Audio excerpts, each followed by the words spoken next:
it's Riley here. So it's January 1st of 2023. So first of all, Happy New Year's everybody. And secondly, I wanted to do this video for you all because I have a lot to update you on for one, and two, going into the new year, what is my plan now, where are things going, and what's going to happen.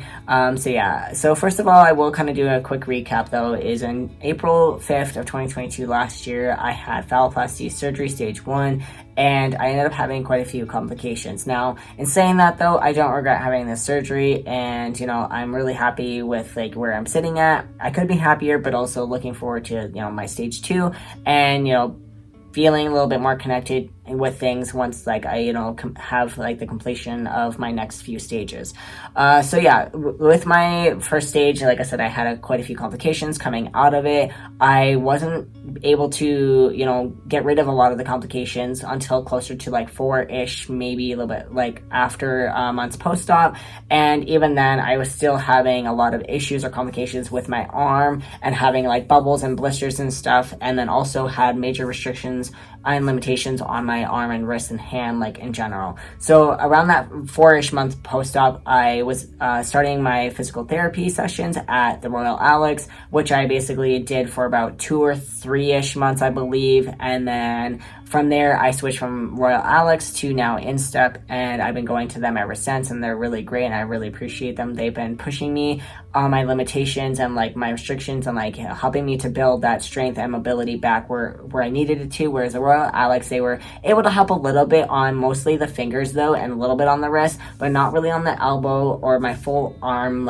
all as one. It was just kind of sections of it. So yeah, anyways though, I've been working on that, and I've been able to see some progress. I'm still not where I want to be, but I'm definitely a lot further than where I was, I remember, at 4 months. So with that though, I've still been off of work because I was dealing with a lot of the complications and bubbles and blisters on my arm, and my limitation and mobility on my arm was not where we wanted it to be. It's still not where I want it to be, but it is, like I said, better. So with going into the new year now, starting tomorrow on January 2nd, I actually will be going back to work on a gradual return to work program, which means that I basically start at 2 to 3 hours a day and 3 days a week. So we're going to do Monday, Wednesday, Friday, and then it'll increase over the course of time, over about 3-ish months, until I hit my back to my full-time duties and hours. The biggest thing about that though is that it may change, and my increase of hours or days may change, either to be faster, or we may have to reduce them depending on my if I have any issues or if things are maybe going better than we expect. My biggest concern with going back to work is I've just been having some swelling and whatnot with my hand, and then when my hand swells, that gives me less mobility than I already have, which is not the greatest.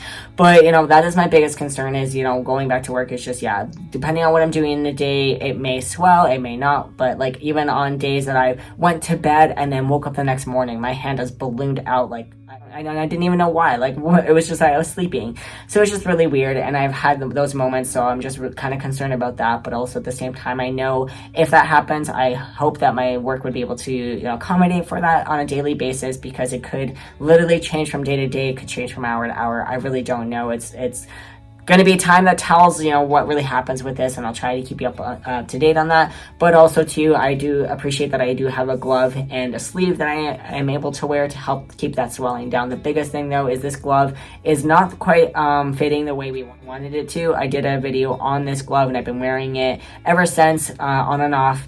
But the fingers are a little bit too tight. They're also a little bit shorter than we wanted it. So I don't mind it, but it also is, because it's a little bit tight, it does actually hurt a little bit around my creases on my fingers.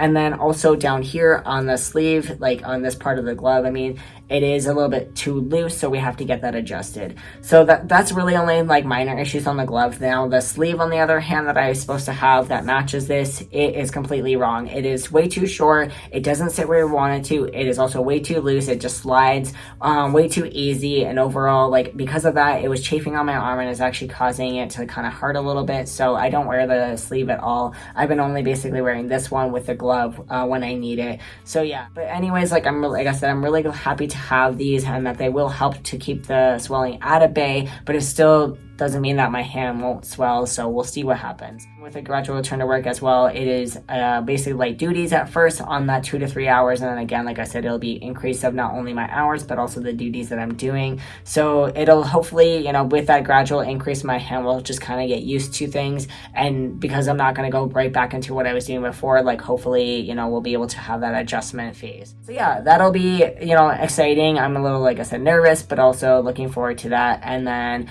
also with going back to work, I, touching back on my surgeries and stuff. So with my phalloplasty, like I said, I had stage 1. Stage 2 will be hopefully sometime this year. I'm hoping for middle of the year, but again, I'm actually not quite too sure. The hair removal process is taking a little bit longer than I would hope, so it might be closer to the end of the year, but again, I'll let you know as soon as I do. I don't have a surgery date.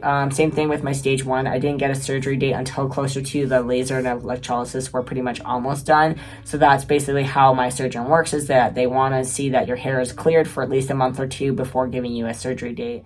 I've been just doing my electrolysis and laser ever since, probably I think it was about September, maybe October.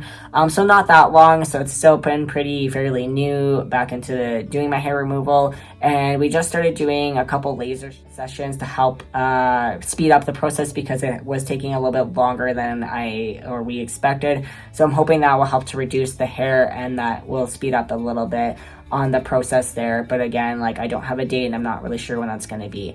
And then also for stage 2, like I have already mentioned this in a previous video, we will have some corrective surgeries added in there as well. And I'm hoping that it won't cause any more complications or issues having to add that in on top of the just surgery itself. But with stage 2 of surgery, there's not as much to do. So I'm hoping that it'll just go well and not have any or very minor complications, but we'll see. Fingers are definitely crossed on that. And then that's basically it right now. I'm going back to work, like I said, and then I'm working on electrolysis and laser for stage 2. I don't have a date for stage 2. And yeah, that's basically my goals for right now going into the beginning of this year. And I'm just really looking forward to making that adjustment to go back to work and just kind of getting back into a daily life routine going forward. So yeah, that's pretty much it for today's video. If you have any questions or topics or suggestions on anything you would like me to do in the future, feel free to put it down in the comments down below. But I really do appreciate you all staying up to date on these videos and checking in when you can.